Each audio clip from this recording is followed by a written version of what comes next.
Check, 1, 2.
Father, I said till death do us part, I want to mean it with all of my heart. Help me to love you more than I love her, then I know I can love her more than anyone else.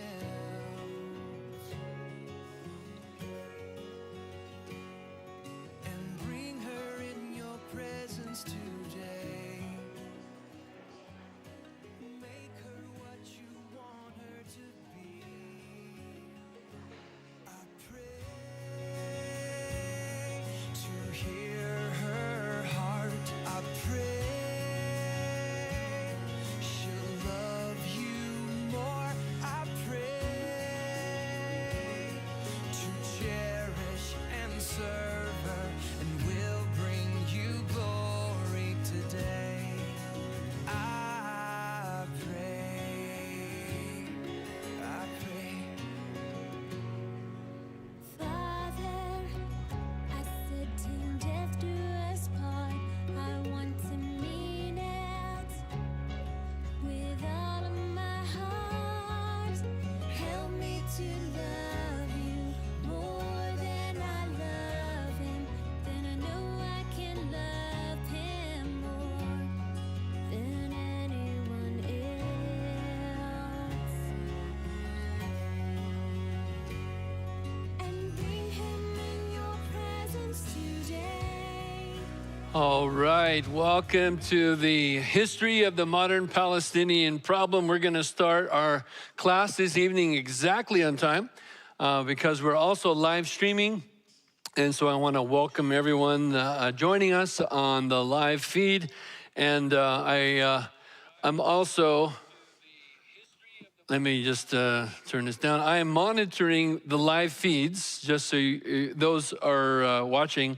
I have both live feeds up here so that I can monitor the questions. And so this is going to be as high-tech as you're going to get here. I'm like monitoring and watching myself. That is weird right there. But I will be monitoring for questions. So if you have questions, at the end, I'm going to try to reserve some time for questions. And if you have a question, to get my attention, please write the word question in all caps, and hopefully that'll help me to see that you have got a question so that we can interact with those watching live as well as those here in the room, right? So let's begin, and we'll start with prayer, and we'll launch into our class this evening. Father, thank you for just your heart after us and how you have shown us your amazing heart in your relationship to Israel. And so these are critical days in which we are now living. And I pray, God, that you would open our eyes and our heart to what you would show us tonight through this class. We ask that in Jesus' name, amen. Well, I do this class every year and have been for a number of years, and I find it very, very important and seemingly more important every year because of the way things are happening in the world today. I'm convinced that we are living in those days that are drawing nearer and nearer to the latter days. And many of you know my stance in regards to Israel in prophecy, that when you look at the word of prophecy in the scriptures, that the center of the fulfilling of biblical prophecy will be Israel. So in other words, you want to pay very close attention to what is happening in Israel regarding the fulfilling of prophecy in the latter days. The very center of that will be Jerusalem, and the epicenter of that will be the Temple Mount. And we're going to talk about that this evening as well. But the theme of the class is the history of the modern Palestinian problem. So we want to look mostly at the modern history of Israel, particularly how did we get here in the Middle East, focusing on the question of the Palestinian problem. When I mean the Palestinian problem, I'm speaking of the Palestinian refugees. Now, you might know that this is a major point of focus and contention and disagreement and conflict around the world, of course. And it's very, very important in regards to what's happening in the Middle East, and the relationships of the world to Israel are very, very important. And I have a tremendous heart for Israel. I believe that the scripture that says those who bless Israel will be blessed, I believe is very much true still to this day, and should also inform our foreign policy as a nation. We ought to, as a nation, stand with Israel for not only political reasons, but for biblical reasons, because those who bless Israel will be blessed. And of course, politically, they are our greatest ally in the Middle East, and they certainly stand for democracy and the rule of law, and so we find a tremendous, powerful ally in Israel in the Middle East. So there's political reasons, but more than that, there's biblical reasons. Those who bless Israel will be blessed. And so we want to talk about the history of the modern Palestinian problem, but in order to do that, we do need to run through history briefly. So I'm going to do a very, very fast summary of the history of Israel, beginning with the time of Jesus, where he made the prophetic word that the city would be destroyed, that the temple would be destroyed, and not one stone left upon another. And this was fulfilled exactly as Jesus said in 66 AD when Israel revolted against Rome. Many of you, of course, know your history. So that culminated, of course, in the destruction of Israel and the overthrow of Jerusalem and the destruction of the temple. Now, what's interesting is that about 50 years later or so, another Jewish revolt occurred.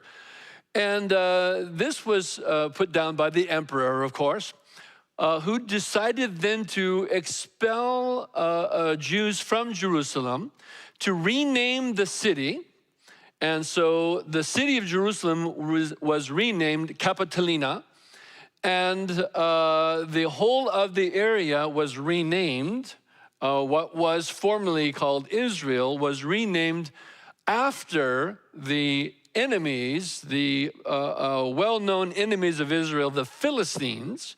So it was renamed Palestine, the mortal enemy of Israel. Why was it renamed Palestine?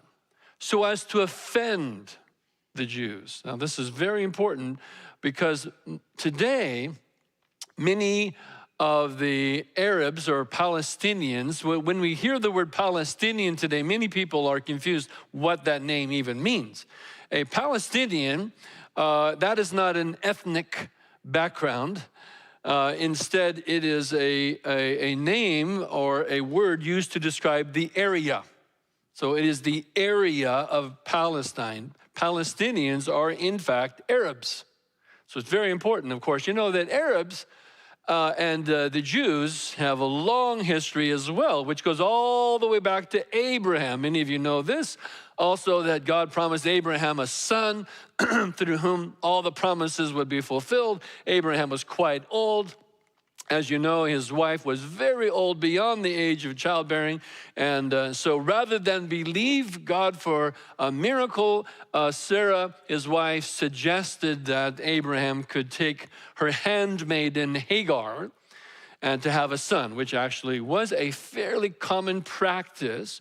But it certainly was not done of faith. And the idea, I don't want to get into this too long because this class is only one evening, and I feel pressed to do it all in one evening. We need a whole series to do it well.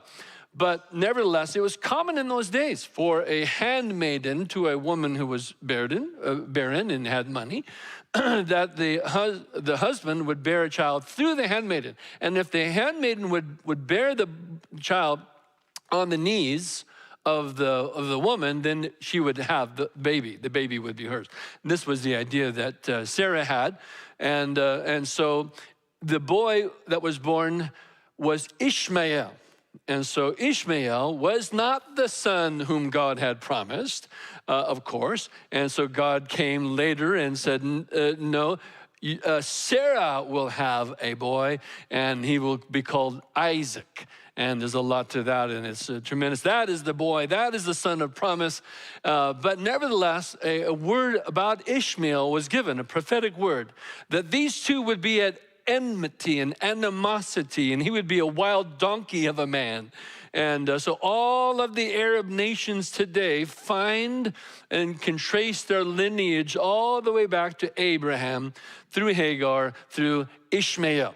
Very important. So in reality, the Arabs and the Jews are related. You got to go back a long way, but they're related. And so, of course, many of you have heard that the three largest religions in the world, Christianity, Judaism, and Islam, all trace their roots back to Abraham. And that's the explanation for that. We trace our roots to Abraham, who is the father of faith. And so does, of course, Israel. And now you know, of course, so do the Arabs. So the Arabs that are living in that land today are Palestinian Arabs. So the name Palestine comes from when the Roman government renamed it. This was something around like about 125 AD or so. As again, to offend the Jews, so modern Palestinians are not Philistines of old. And it's an interesting thing. There's actually a modern thing today of trying to kind of recreate history, rewriting history for their own purposes. It's very important that we understand history and understand it rightly, and that's why this class is so important. Today, there is a rising anti-Semitism in the world, and this is very, very concerning. A rising anti-Semitism in the world today, and there is a rising pro-Palestinian Arab sentiment arising today. You could go to university campuses all over this country, and I think you would be shocked, and maybe you wouldn't be shocked, but in fact, it is shocking how many of the modern contemporary university students are pro-Palestinian. And I can almost assure you that there is a tremendous lack of understanding of the history, of the modern history of what is happening in the Middle East today. So back to our sketch through time. So Israel was renamed Palestine as again to offend the Jews, and was renamed Capitolina. And on the Temple Mount was built a temple to Jupiter. You might not know this, but a temple to Jupiter was built on the Temple Mount. This was as offensive as you can be. Then roll forward a little bit. As you know, the Roman Empire was divided east and west. And the east was centered on Constantinople. And finally, of course, Constantine, the emperor, became a Christian. And the whole of the Roman Empire became Christian, which is pretty amazing, really. And so Jerusalem became a Christian city. And there was a tremendous anti-Jewish sentiment even amongst the Christians. And so many of the Jews were expelled, not just from Jerusalem, but from Israel. And so then, of course, as you know, the Western Roman Empire fell, and so only thing that remained was the Eastern Roman Empire, which became known as the Byzantine Empire. Some of you remember this from history class. The Byzantine Empire ruled that area for quite some time from what was known as Constantinople. Now you roll the tape forward until about the 600s, and then the rise of Muhammad and Islam.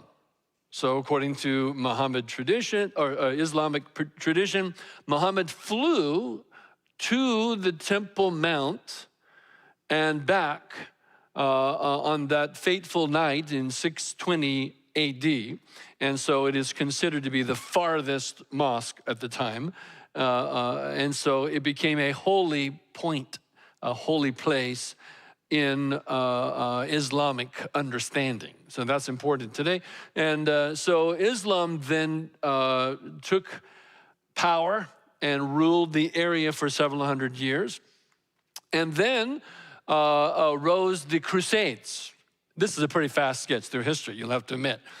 The Crusades arose for the point that the holy sites in Israel were controlled by Islam, by Muslims. And so there was a rising desire to take it back, take back all the holy sites. And so the Pope particularly made a call for arms and for volunteers to go. And the first crusade was about 1095 AD or so. And they reclaimed the Holy Land, reclaimed Israel.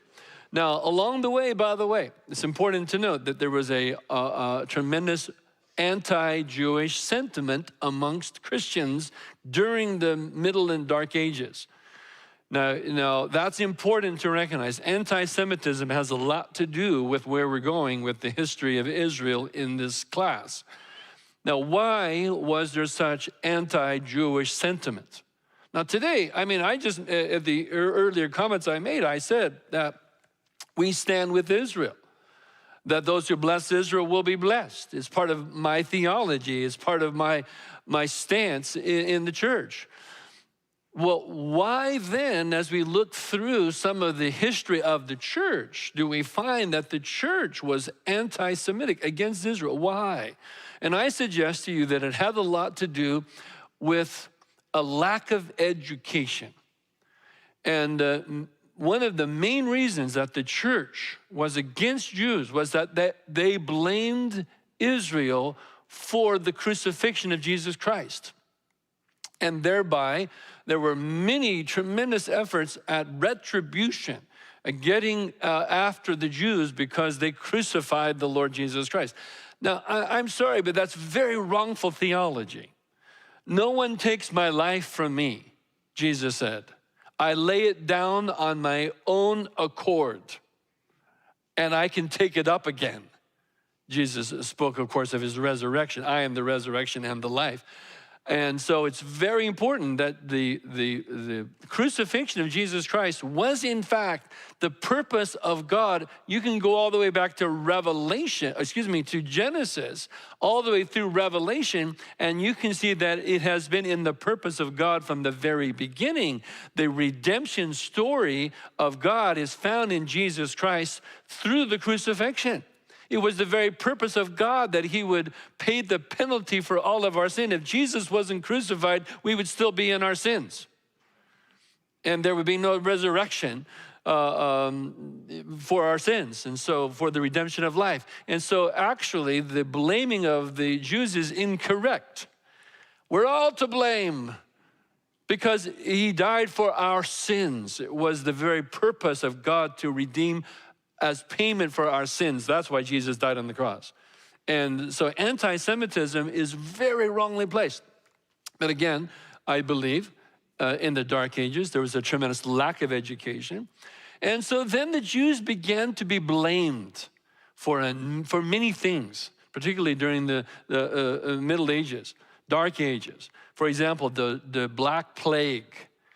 Many Jews were blamed for the Black Plague. Why? Why would that be?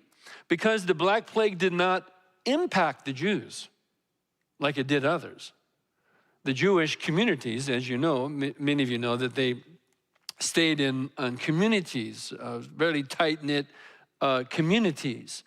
And the Black Plague did not impact the Jewish communities. Why?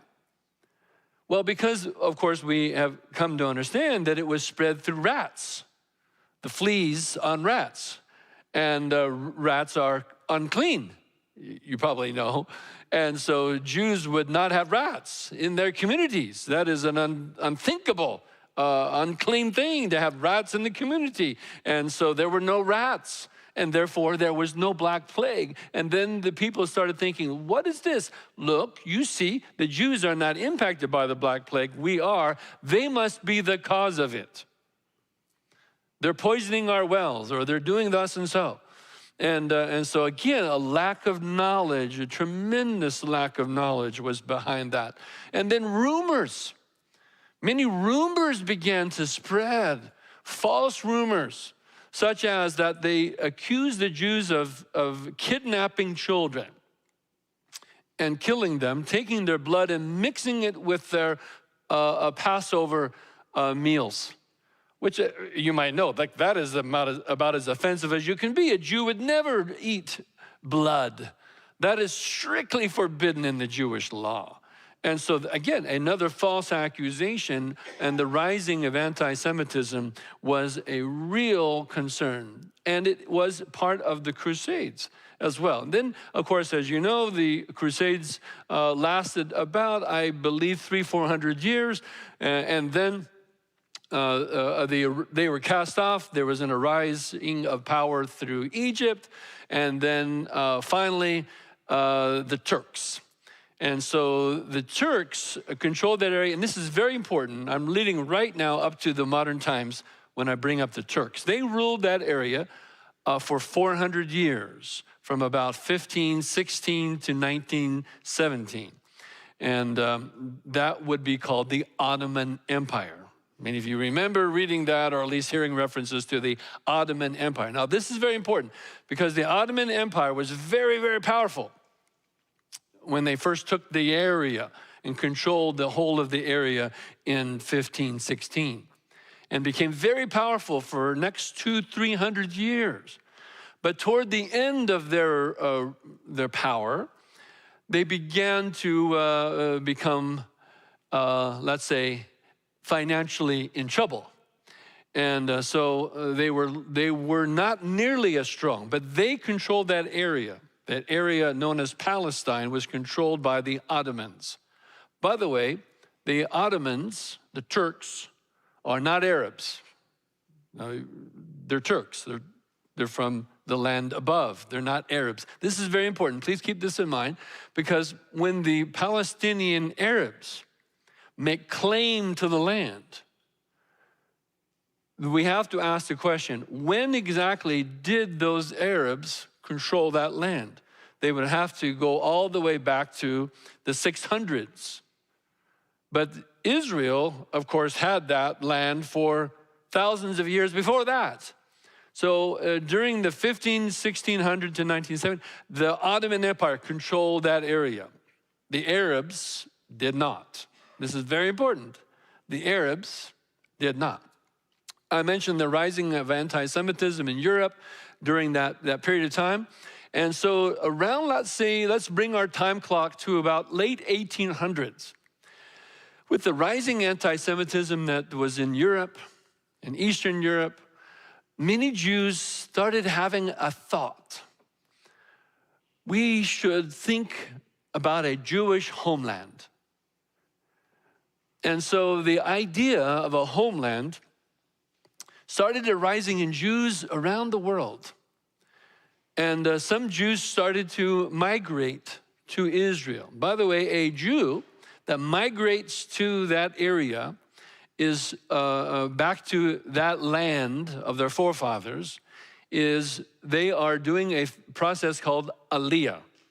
That's very important. A Jew going back to their homeland is making Aliyah. They're going home.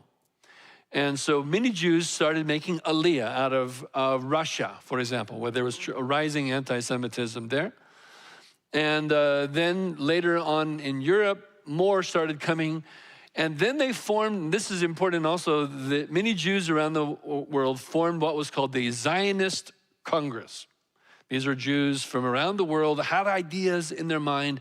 Wouldn't it be amazing if we could have a homeland? Because the Jews are unique people. Never in the history of the world, never in the history of the world has it been that a people have been displaced from a homeland for such a time, a long period of time, and then returned to that homeland. It's never happened in the history of the world. And I suggest to you that there is prophetic fulfillment in the return of Israel to their homeland, which we could get into in regards to a class on prophecy. But the Zionist Congress took place, I think, every year in Switzerland, and started by a man named Theodor Herzl, who had written a book called The Jewish State in Germany. And so he invited Jews from around the world to come to this Zionist Congress. If they were Jews, they could come and they could pay a shekel apiece, and which is a Jewish form of money. And they could have a vote in the proceedings of this Zionist Congress, which would convene every year. And it grew more and more effectual with each passing year. And Theodor Herzl. But about the same time, by the way, the Hebrew language also came back. You know, it was dead for many, many years. The Hebrew language was not in use. And so it was reestablished, and newspapers were written in Hebrew for the first time in many, many years, and Hebrew was starting to be spoke again. And so there was a rising sentiment of a Jewish homeland. And of course, the Zionist Congress started to think, where can we have a Jewish homeland? Of course, the dream would be to have a homeland in Israel itself. That would be the dream of dreams. But they also realized that it was controlled by the Turks, the Ottomans, and that was an unlikely scenario. So they thought of all kinds of other ideas. You might not know this, but they thought even of Oregon. This is an actual, you can look it up, it's in the history books. Oregon, because it was not a state at the time, it was still open territory. There was still land available, in other words. And so that was considered a possibility in the 1800s. And Arkansas was considered. Okay, I can make many jokes, but I will not do it. And that's my family's from Arkansas. Uganda was offered to them by England. England controlled Uganda. And England was trying to curry the favor of the Jews during this time. And so Uganda was offered, but that also was resoundingly dismissed. Some representatives from the Zionist Congress met with some of the officials of the Ottoman Empire, suggesting it was a bold move, but they suggested that they could secure vast Jewish loans to help out the troubled Ottoman Empire. And the Ottoman Empire didn't believe that they could do it, but they certainly entertained the idea. But then they realized that this would create so much animosity with the Arabs that they declined. And so nothing came of it. But Jews are moving now. In the late 1800s, early 1900s, Jews are moving back. That brings us to World War I. And in World War I, at the end of that war, 1917, the British defeated the Ottomans. So now the Ottoman Empire is no more, and the British control the area. And so the British went to what was known at the time as the League of Nations. It was the precursor to the United Nations. There was no United Nations at the time. But they went to the League of Nations and they asked for a mandate, authority, basically, to rule over that area. And so it was famously called the British Mandate. So that's very important to remember, British Mandate. The United States, you might know, is not part of the League of Nations. And so the United States made a separate agreement with Britain that they would have authority over the land, which included all of what we would call today Israel, as well as the Jordan area on the other side of the Jordan River, modern day Jordan. They controlled all of that. So 1917, now the British Mandate begins. About the same time also, a famous letter was written by Lord Balfour, who was, I believe, in charge of foreign policy for England. He wrote a letter to Lord Rothschild. You might remember the Rothschild, wealthy, one of the wealthiest families in the world were the Rothschilds. Anybody remember or hearing about the Rothschilds? Well, okay, small diversion. This will be very short. But the Rothschild story is fascinating in its own right. So the father of the Rothschilds was these were Jewish people. And he was a coin collector, but also he dealt in money. Now, I say that because it was very common in the time. Money was considered dirty, mostly because it was. Right, we in our country, for example, if a bill gets dirty, it's taken out of circulation. If a bank finds a bill and it's got too much dirt on it, they take it out and they destroy it. And but not so during this time. Money was literally dirty, and so it was something that was considered beneath a man of stature. It was dirty to handle money.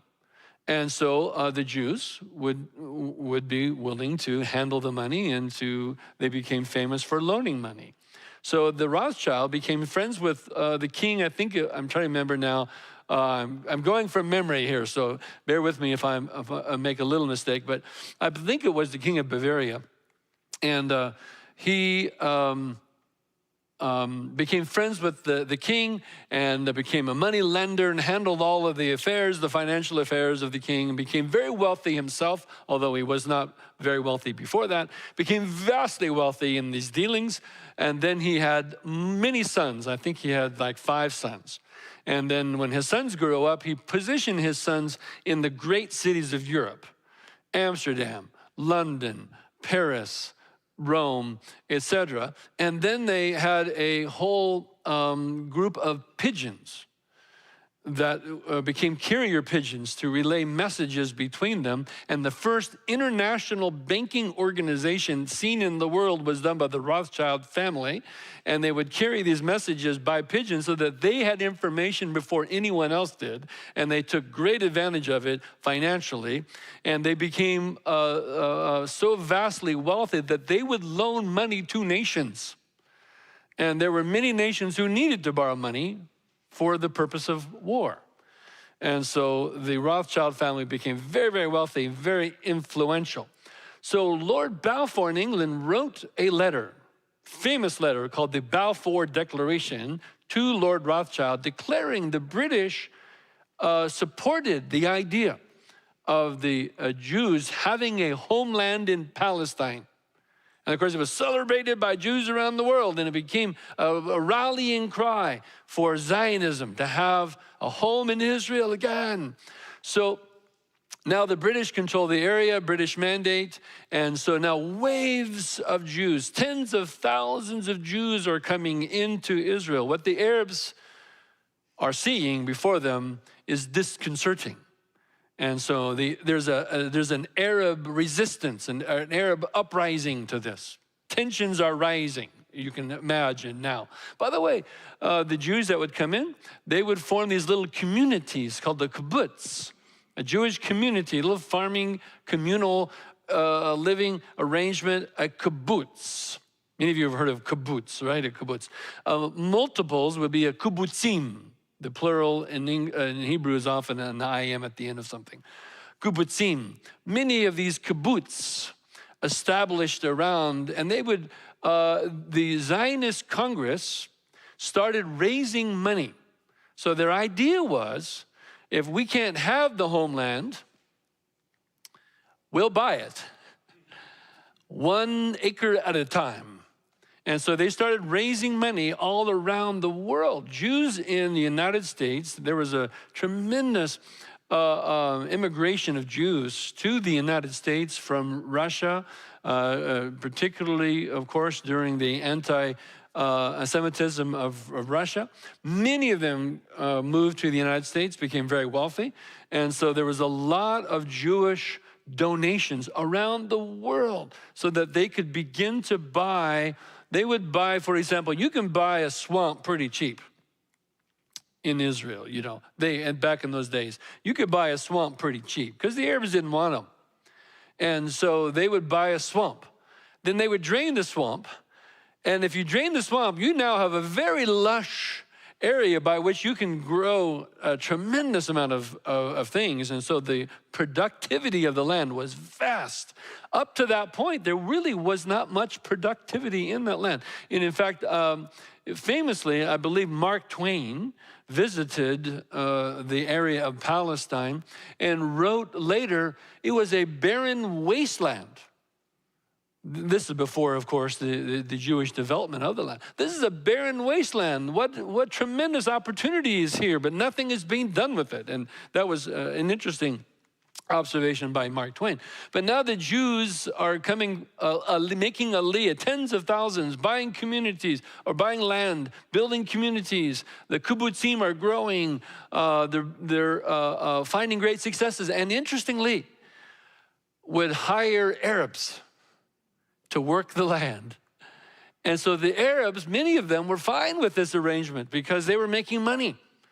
But many of the Arab leaders were saying, this is not a good arrangement. This is not going to end well for the Arabs. So a rising conflict started. So that brings us now closer to World War II. Now, you know, the years leading up to World War II were tremendously anti-Semitic, which of course is the whole point of World War II, was Nazism. And the final solution to what? Have you ever asked yourself that question? The final solution, the Nazis suggested they had the final solution to what? The final solution to the Jewish question. What do we do with these Jews? Because that question was being asked all over Europe. What do we do with these Jews? Because of the anti-Semitic mentality that was arising all over, blaming, again, Jews for so many things. And in Italy, they put Jews in restricted communities, which they called ghettos. The word ghetto comes from the restricted Jewish communities. They could not, they had restricted hours. The Jews had restricted jobs. There were certain jobs they could not have. And this became true all over Europe in many places. There were many jobs that you could not have. They must live in certain communities.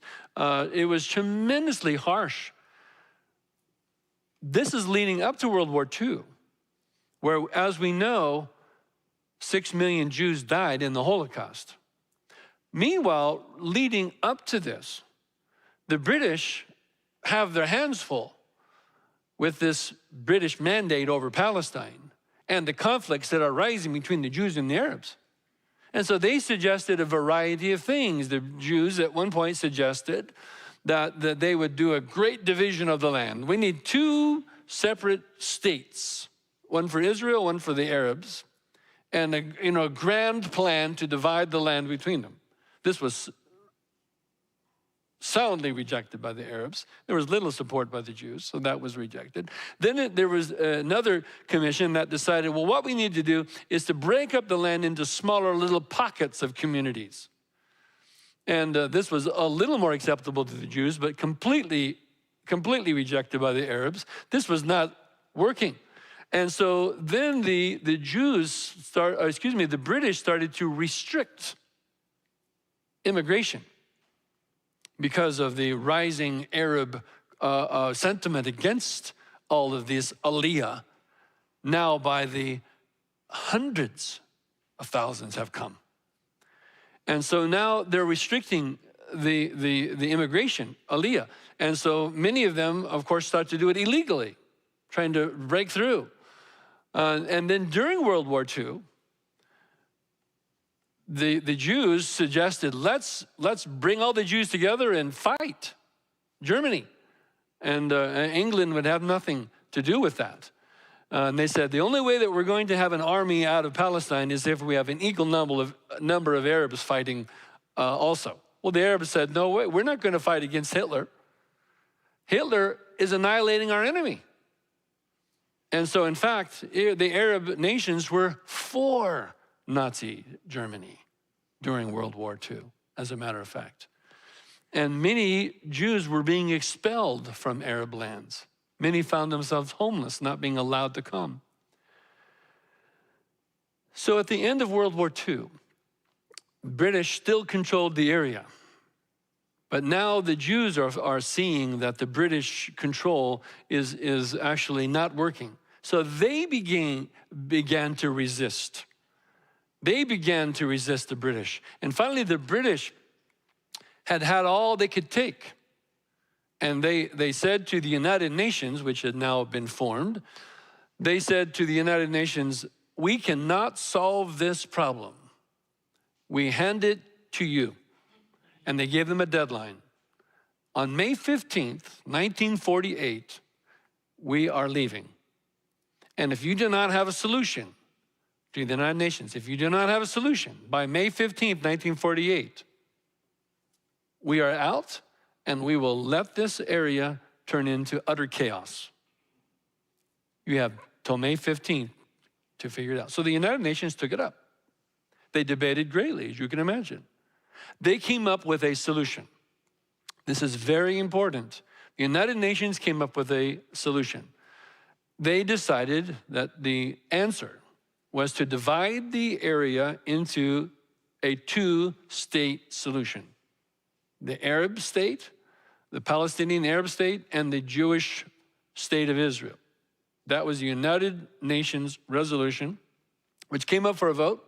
And it passed 30-13, if I believe correctly. And so based upon that approval by the United Nations, although they did nothing to implement it, they voted to approve it, with a deadline looming, then on May 14th, in the evening, David Ben-Gurion, famous leader of Israel at the time, went onto the radio, announced to the world that Israel was now accepting the terms of the United Nations and declared themselves to be a national state. May 14th, 1948, a day that lives well in history. Now, the president at the time of the United States was President Harry Truman. And Harry Truman was a Christian. And he had pro-Israel sentiments. And so he told his staff, because he expected such a thing to be done, he told his staff, the moment that Israel makes that declaration, alert me, no matter what time of the day or night, so that I might be the first to recognize Israel as a nation.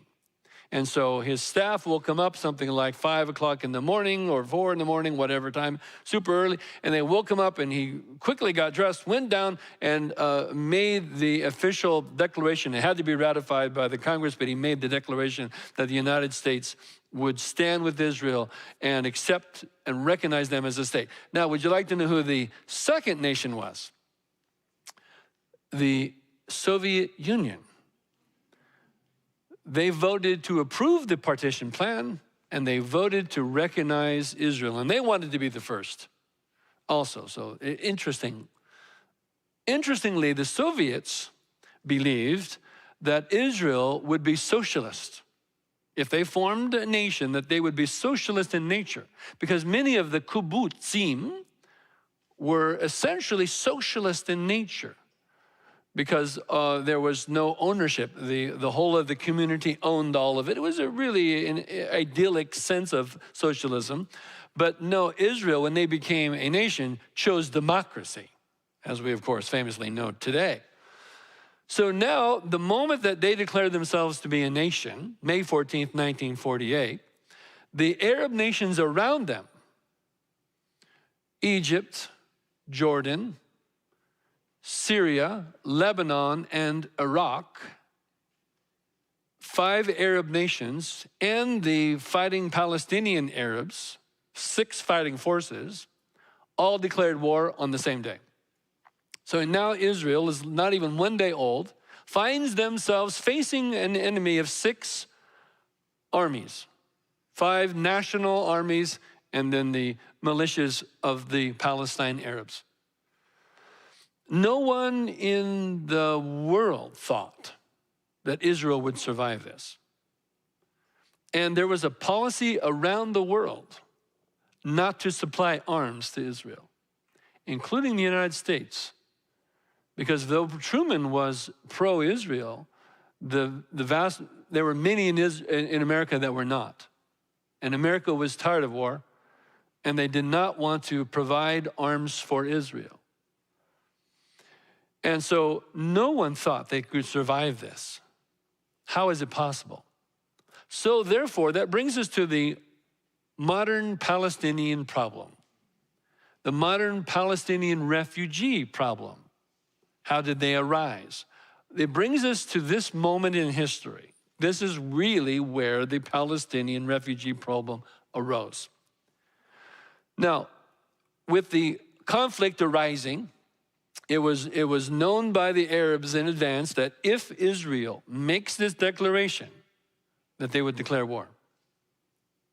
Now, let me sidestep myself for 1 second and just change topics for 1/2 a second. What would have happened if Israel declared themselves to be a state on May 14th, 1948, accepting the terms of the United Nations, and the Palestinian Arabs also declared the same time? If they would have said at the very same time, we also accept the terms of the United Nations, and we also declare ourselves to be a state. By the way, that partition plan the United Nations came up with gave the vast majority of the land to the Arabs. The Jews were given a very small minority of the land. They were given the area on the west side of the Sea of Galilee. They were given the strip of land along the coast, and they were given the desert south of Israel. That was what they were given. But Israel said, better is a little than none at all. We accept. At least we have a homeland. This was something that they had only dreamed of 50 years before. And so what would have happened? Now, this is a very important question. Please keep this question in your mind. What would have happened if the Arabs, Palestinian Arabs, would have accepted the terms set forth by the United Nations in that resolution in 1948? What would have been the result of that? The result of that, we would have today a 2-state solution. And we would not be debating the refugee crisis that happened in Israel at the time. But the Arabs refused because they believed that all of it should be theirs. They would not concede 1 acre to Israel. It was their plan to bring these Arab nations together, the armies of these nations, and to completely annihilate the remaining Jews. And by the way, it was Hitler's desire to send Rommel's forces through North Africa and invade Palestine and to complete the final solution. He had already killed, he was in the process of killing 6 million Jews. Hitler had sent Rommel with German forces to race across Africa, to invade Palestine and to bring about the final end to the Jews. And as we know, of course, the United States intervention into World War II interceded in North Africa and stopped the Rommel forces, which saved that they were preparing for their last stand. And by the way, many people have asked, why has Israel succeeded? Since 1948, you know, they have won every single war. And some have asked, how is this possible that they could win every single war? Israel's answer, their answer is, we have no choice. It's win or annihilation. There is no other choice. We will be annihilated if we lose. And so we're fighting for our lives. So May 14th, 1948, they make these declarations. So back to the Palestinian refugee problem. Many, of course, could see this conflict and expected it. Therefore, many of the Palestinian Arabs who had the means removed themselves from the arena of battle. Now, this is important because I'm going to give you now 3 reasons, 3 main causes of the Palestinian Arab exodus from that area. So what had happened was the Arabs declared war. And so those Arabs who had the means removed themselves. They did not want to be in the area of the fighting. They believed that they could remove themselves for a few months because they fully expected that Israel would lose and that all of these Arab nations would defeat Israel, and only in a matter of months they could move back into their place and even take the land of their neighbors, the Jews. So many removed themselves. Then many of the Palestinian Arab leaders sent word to Palestinian Arabs living in the fighting arenas, we do not want you as collateral damage. Remove yourself before our armies invade so that we minimize the amount of collateral damage. And once we defeat them, which will not take long, then you can come back and have your land. So hundreds of thousands of Palestinian Arabs fled the areas around the coastline where many of the Jewish communities were, up in the north around Galilee where many Jewish communities were, but many of the Arab communities, they fled the arena of battle so that they would not become casualties, according to the request of the Arab military leaders. That's the second cause. The third cause was Israel themselves. So when Israel would come to an Arab village, now, of course, the war is on. 5 Arab nations have declared war. All of the Palestinian Arabs also are taking up arms. This war is now on. Nobody in their minds thought Israel could survive. But Israel fought with their lives, fought for their lives, for their very survival, and began to not only be able to withstand, but began to actually move forward. And so when they moved forward, they would come to an Arab village. Now, when that Arab village could see that they were going to fall, many believed that if they fell into the hands of the Jews, that the Jews would annihilate them. Why would they think such a thing? Because that's the very thing they intended to do to them. So they thought, this is exactly what will happen to us. They were very wrong. Israel had no intention of doing such a thing. And in fact, the Jews would send a word in advance. They would send a representative in advance to an Arab village. And they would say this to the Arab village: we invite you to stay. You are more than welcome to stay. We wish that you would stay. and be part of this new nation. But if you will not stay, in other words, if you will take up arms against us, we will defeat you. But if you will not take up arms and live with us at peace, then you are welcome to become citizens of the nation of Israel. So the Arab leaders of each village had to decide. Some fled, fearing annihilation, wrongfully. Others said, we accept your terms. We live with you in peace. Let us know when we can get a Jewish passport. Others said, no, we will fight. So then the Jews said, we gave you the opportunity, you chose to fight, you will be defeated and you will be expelled, because we will not have enemies within our borders. And so the third reason is that very thing.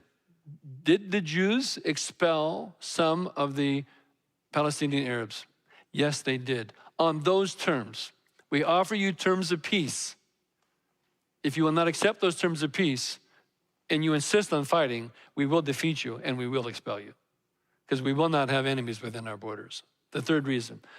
Out of that, there were something like 500 to 700,000 refugees that moved into areas, Lebanon, Syria, Jordan, the West Bank, Gaza, and the South. 500 to 700 refugees. By the way, back to the war itself, no one in their right mind thought that they could win, but they did. Why?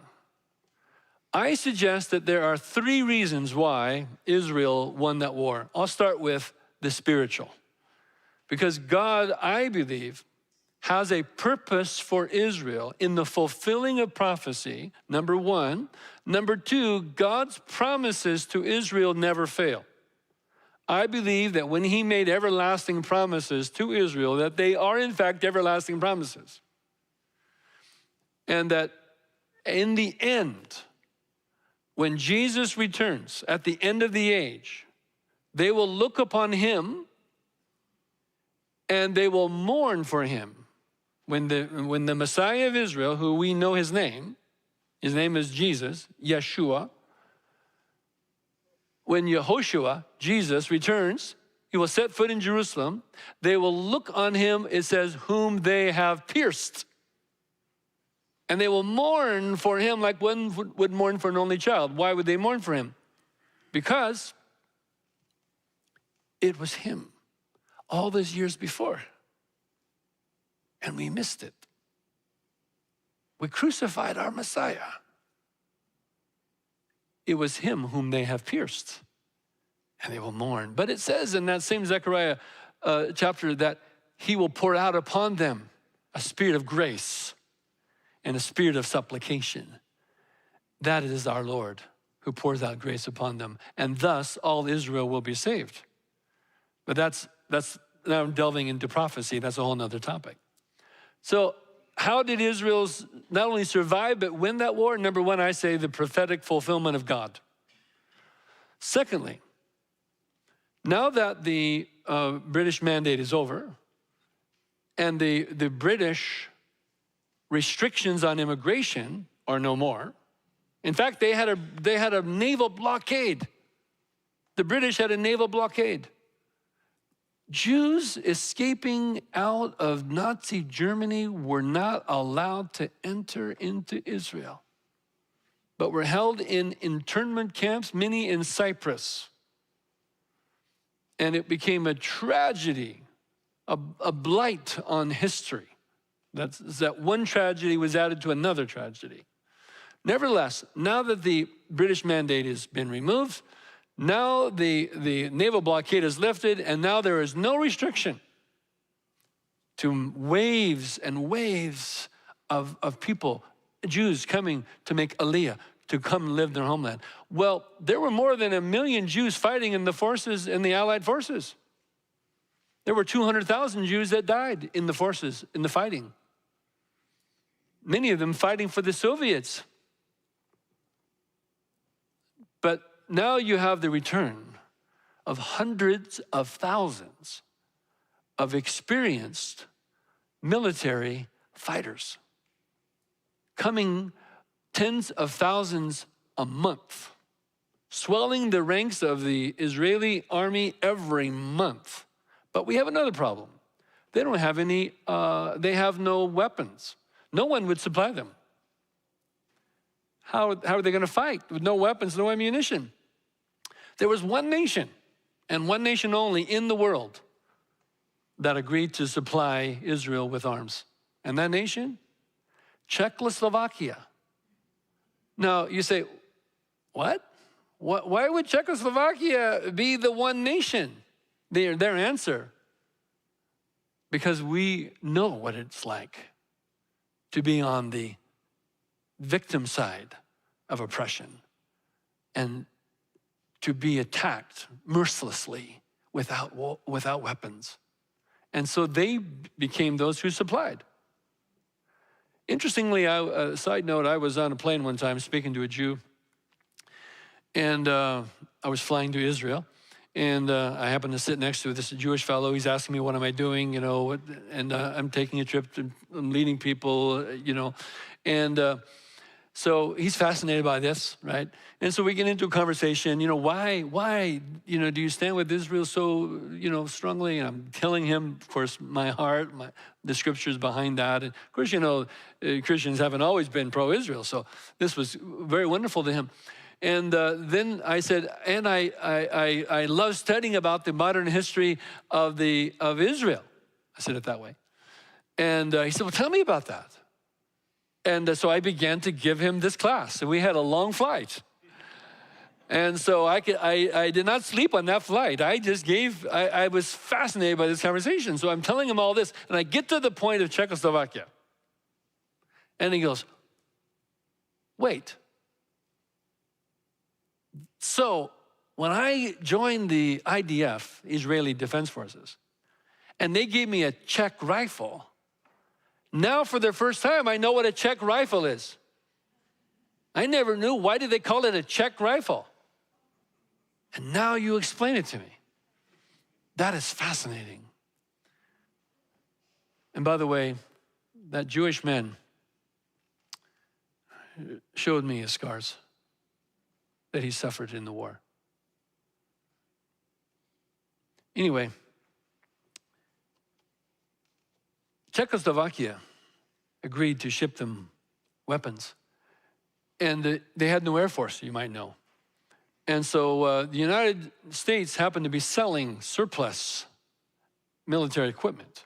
But they would not, there was a law against it. It could not be sent to Israel. So there were those private buyers of Army and Navy and Air Force surplus, who then flew them to various points around the world, then to Czechoslovakia, and then to Israel. And so Israel now is being supplied, and the idea was, of course, that they would pay for it. And Czechoslovakia supplied it, but they charged them, and they paid it all back. Eventually, Soviet Union, towards the end of it, said, stop, because they could see that Israel was not going to come into the arena of the satellite nations of the Soviet Union. So they put a stop to it. But that's one of the reasons. In fact, Israel attributes their winning to Czechoslovakia. And other interesting stories have come out of the history of Israel and their various wars. Many of you know, of course, the famous war of 1967, Six-Day War. That's important because the Six-Day War, where Israel had to face Egypt, Jordan, and Syria, which they defeated in 6 days, starting with a preemptive strike on the the Egypt Air Force, defeating the entire Air Force in 1 day. They took even more land in 1967. The Golan Heights, which is on the east side of the Sea of Galilee, the West Bank, which is the west bank of the Jordan River, and Gaza Strip, down along the Mediterranean Sea on the south. probably another 200 to 250,000 refugees were added to the refugee numbers out of the 1967 war. Today, these refugees camps are still very much there in those places I mentioned. Jordan. In Jordan, the Palestinian refugees are predominantly allowed to have passports, and they can become citizens of Jordan if they so choose. The Palestinian refugees in Syria and Lebanon are not allowed to have passports, are not considered citizens. And then you have refugees in the West Bank, which is controlled by Israel. The Palestinian Authority is primarily over the West Bank. And then you have Gaza, which is a number of years ago was run over. Israel gave it to the Palestinian Authority, which was then run over by Hamas, which is in the south. And so that's where many refugees are there in Gaza, many in the West Bank, and many of these other nations I just mentioned. Today, there's something like almost 3 million Palestinian refugees. They're registered by the United Nations, and they follow the line of the Father, the patrilineal line.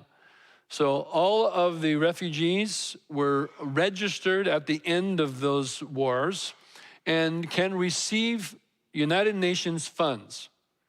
I believe that the United Nations provides something close to $1 billion a year to refugees, the Palestinian refugees.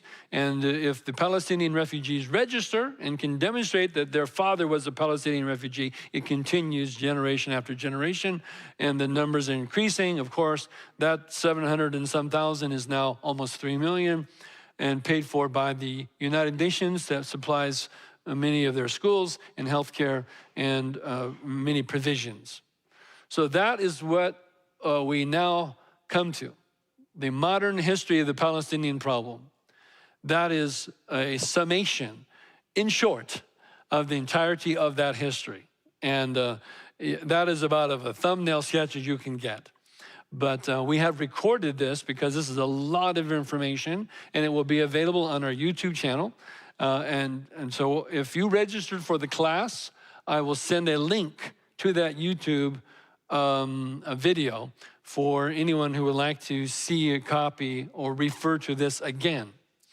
Now, I'm going to take questions in a few moments, and so be prepared to ask your question. And I'm going to be monitoring both live streams for questions, should any come into the live streams. But before I do that, I want to tell you of something of a personal nature and my commitment to Israel personally. I believe what I just said, of course, and I mean it personally. I love taking teams, groups to Israel. I do this regularly. And of course, the COVID whole thing put a hold on much of that. But we took a trip, what was that? A year ago fall, I think it was. And we had a group of 70, 71, and taking another group in April. And this is going to be a footsteps of Paul Cruz, along with 2 days in Israel. And we have about 140 going on that trip. And so I tremendously enjoy taking groups. But more than that, I believe in this so much that I'm actually starting an organization. And this is the first I publicly announced it, because I'm in the process of developing a website, and hopefully it will be done this fall.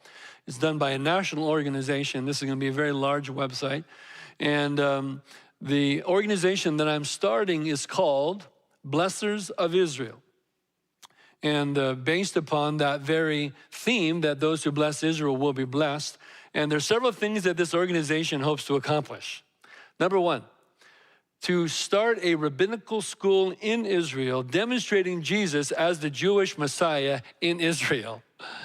And thank you very much. And I'm excited to do that. This will be taught by Jewish Messianic teachers using the Calvary Chapel approach of doing verse by verse, chapter by chapter, demonstrating Jesus as the Messiah through all of the old as well as the new, because they need to be able to speak of it and defend it all through the scriptures. And our intent is to equip Jewish messianic believers. When I say messianic, I mean they believe that Jesus is the Jewish Messiah, is the Messiah of Israel. They stand on that as Jesus, declaring boldly that Jesus is the Messiah. You might not know this, but there's actually a rising movement in Israel now, where Jews are beginning. It's a small movement beginning in Israel, where Jews are beginning to take hold of Jesus as the Messiah. And I intend to expand it greatly with rabbinical schools in Israel, supported by and prayed over by vast numbers of people here in the United States. This is going to be a national organization that I'm starting. And so rabbinical school in Israel.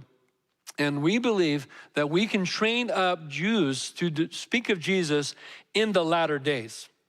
And so, you know, in the scriptures, it talks in the book of Revelation that there'll be 144,000 Jewish witnesses for Christ.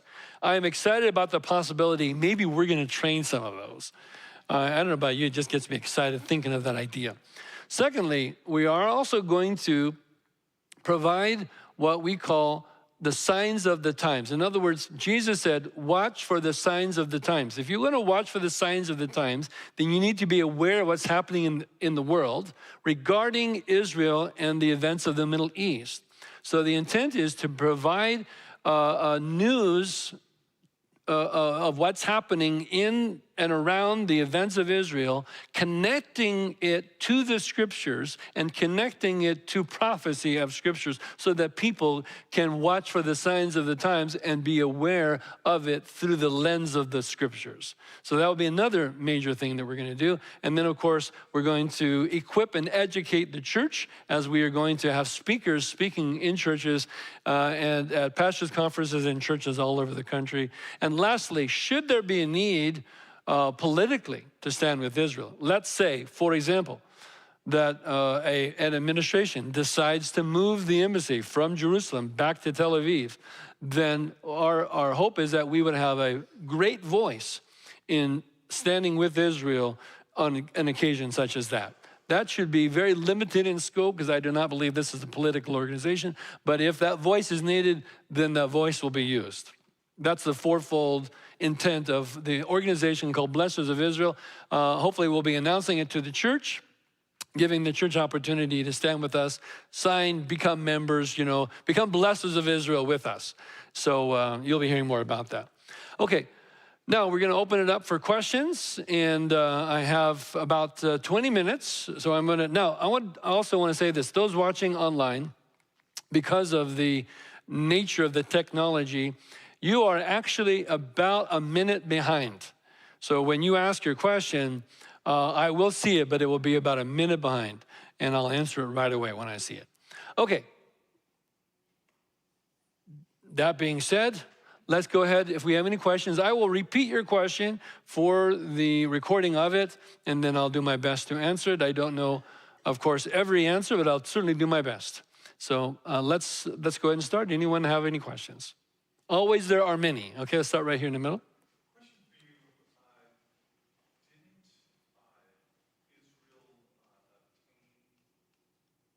possession, for lack of better words, the Temple Mount in the 67?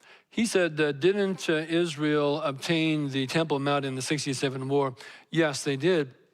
And so prior to that, Jews were expelled from Jerusalem, including the Jewish quarter. But in the 67 war, they overtook Jerusalem and the Temple Mount and the Western Wall.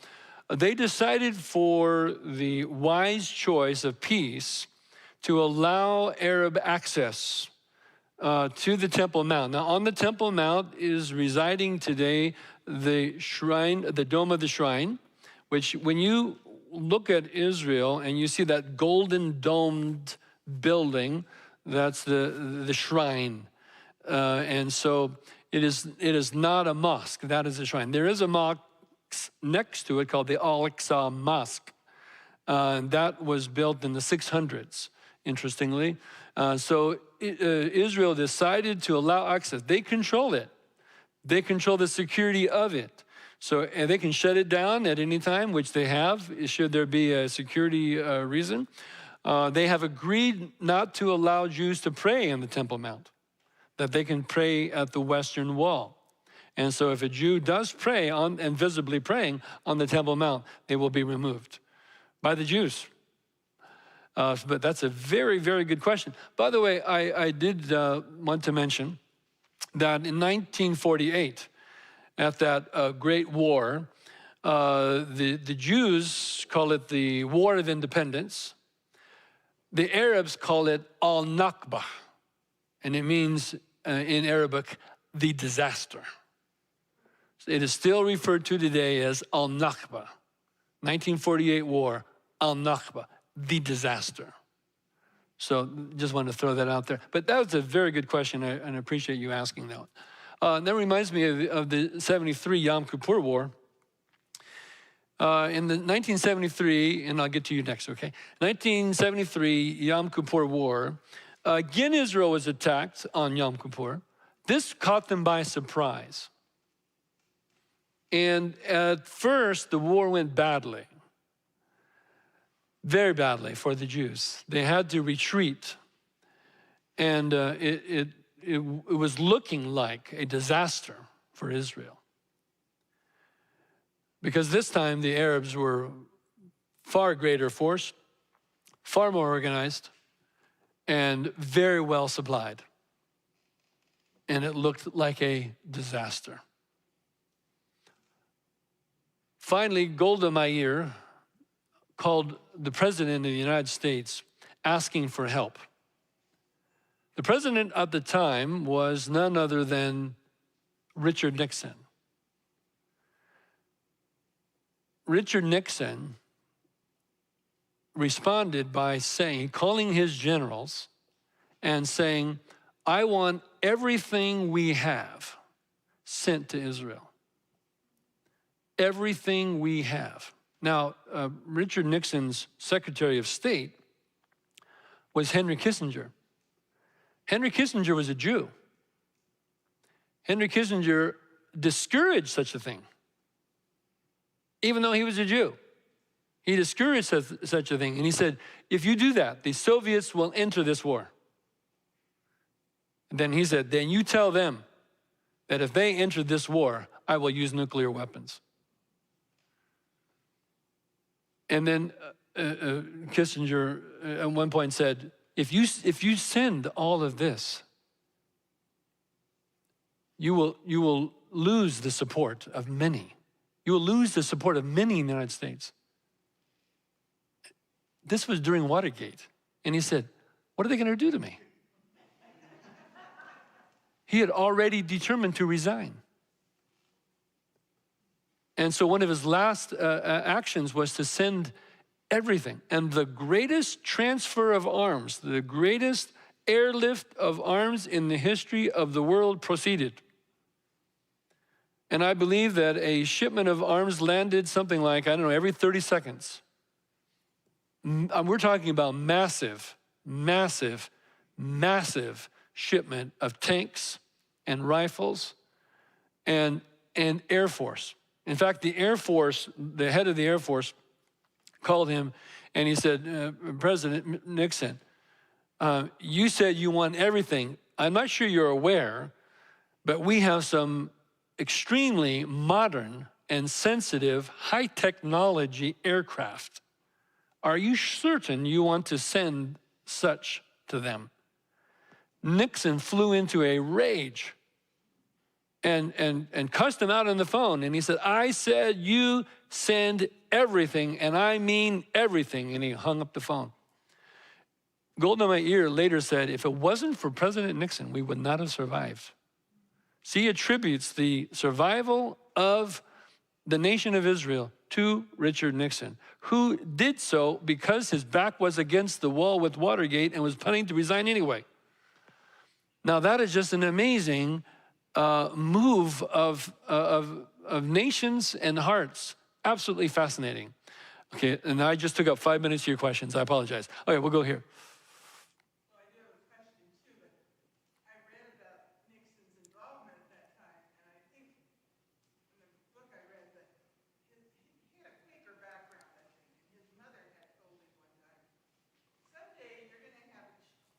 hands to help the Jewish people.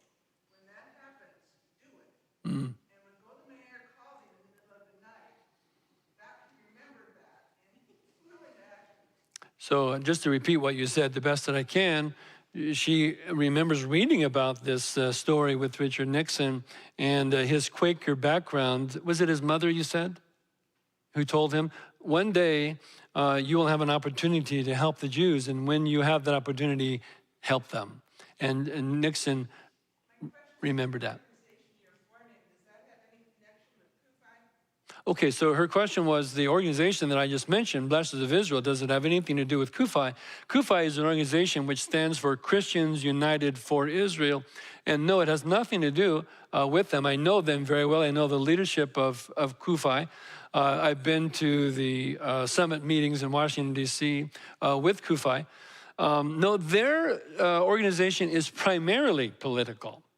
To organize people to stand with Israel politically, and which is one of the reasons why I do not believe that needs to be duplicated and will not be the primary impact of this organization. But that's an excellent question. Okay, over here, Paul. And then I'll go to you next.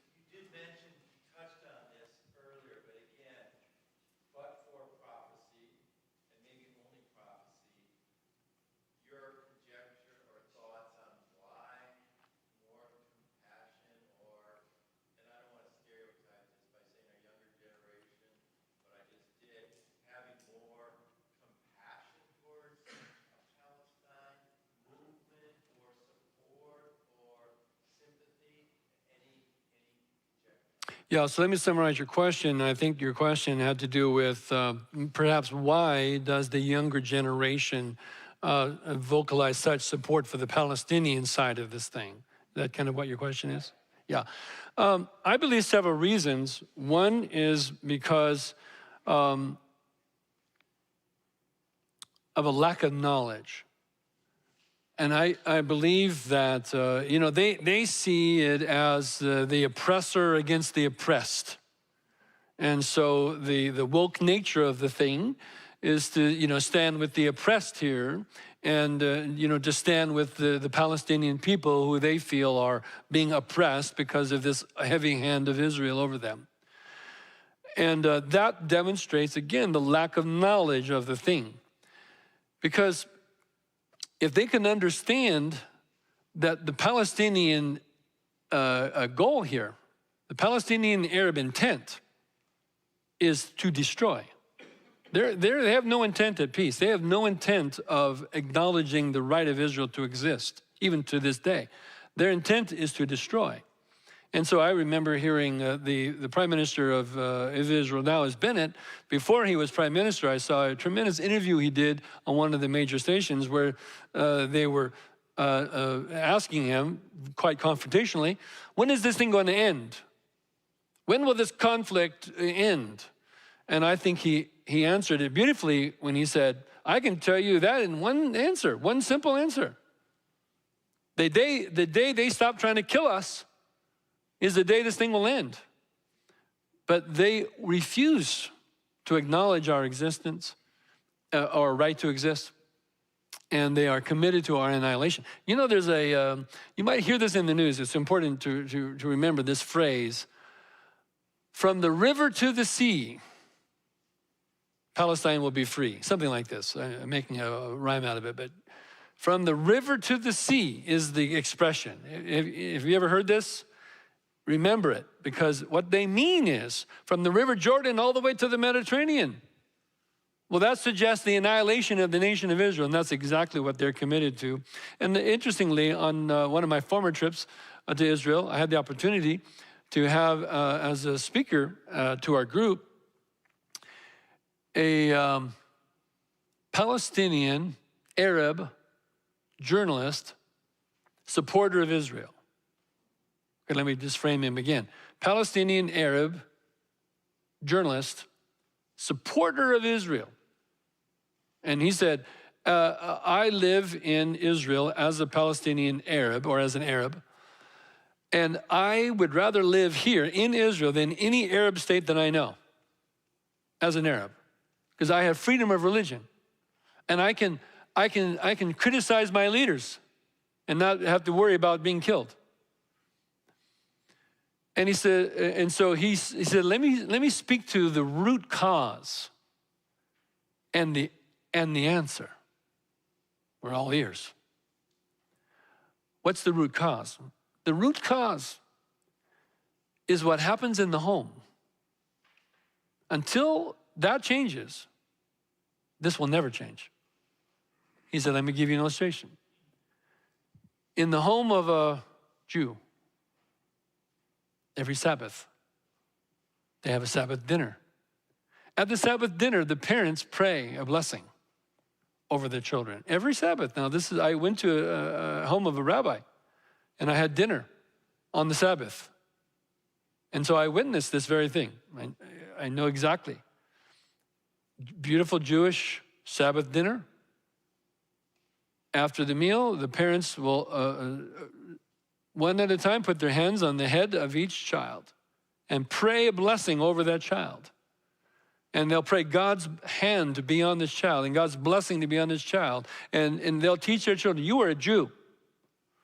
And what that means is that God's favor is on you and God's blessing. You will arise one day. You'll be a wonderful man. You'll be a wonderful woman. You will be a doctor or a lawyer or a banker or you'll be an engineer or some great thing. Pray for you right now. God's blessing. Next child. And then the mother will come follow, you know. He said, that's what happens in the Jewish home. Now, in the Palestinian Arab home, in Palestinian territories, what happens in their homes is that the children are taught to hate the Jews. And that the greatest honor that Arab boy could ever have is to one day, if you could kill a Jew, that'll be the greatest honor.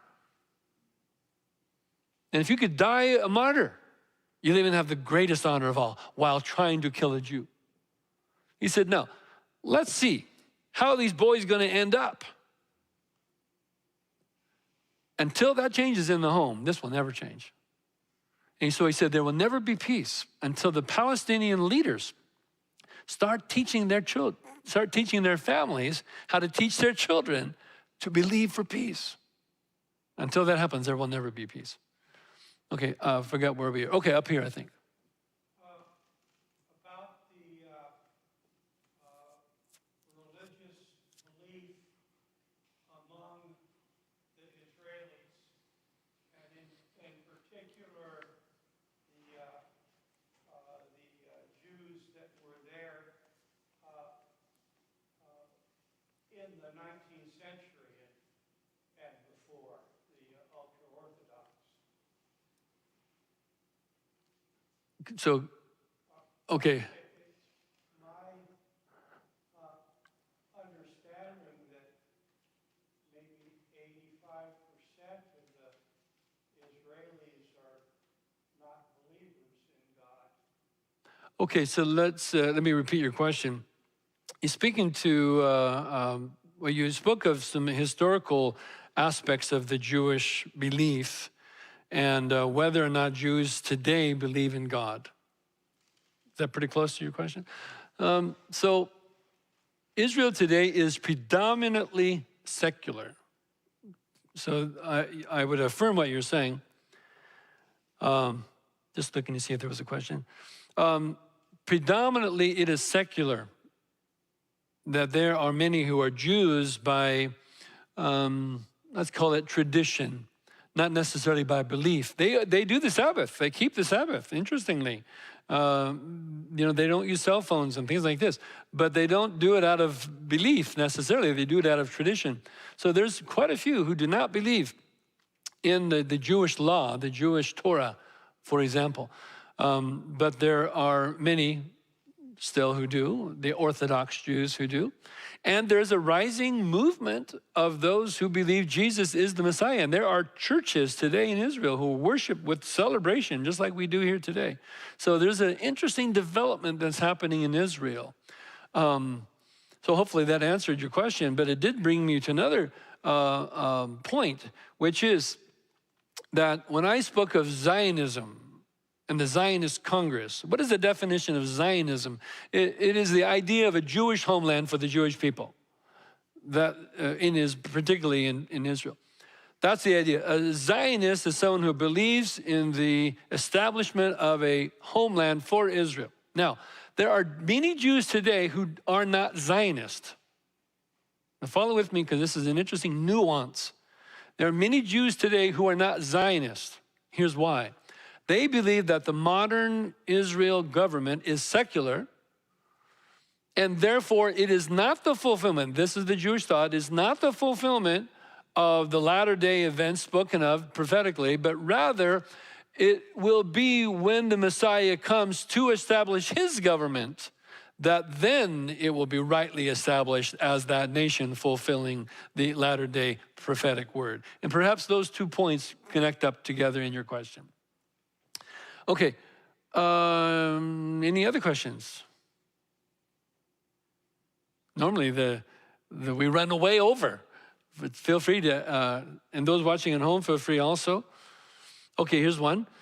Will you, with your new foundation, impact your prison leader outreach? Okay, this is a question. He knows my personal background.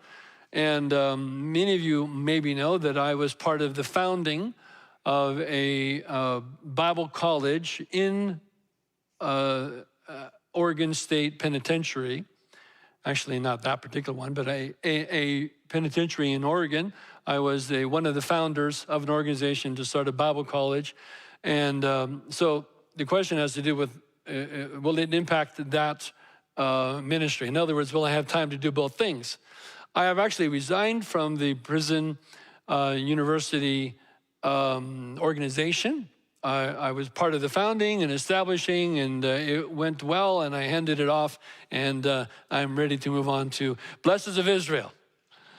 So that's a great question, but thank you for asking that question. Okay, anyone else have a question? All right, let me give you my email address, and then feel free, because there's normally a lot more questions, and perhaps you're being shy about it. But feel free to email me your question. I'll be happy to answer by email. And I love discussing this. It's deep in my heart. It's one of my great passions, and as you know, and so I would delight to answer your question. My email address is very easy. It's rich@calvaryhillsboro.org. How simple is that?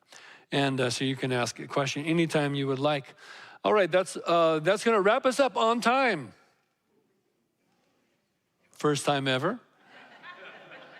Unless anyone else has any further questions, we'll go ahead and close.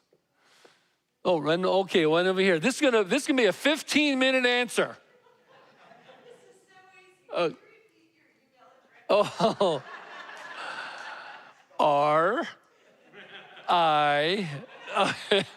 no, Rich at Calvary Hillsboro. Yeah, calvaryhillsboro.org. Paul.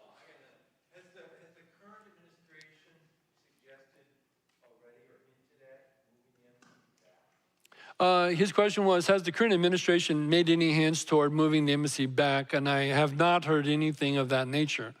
I believe their hands are pretty full right now.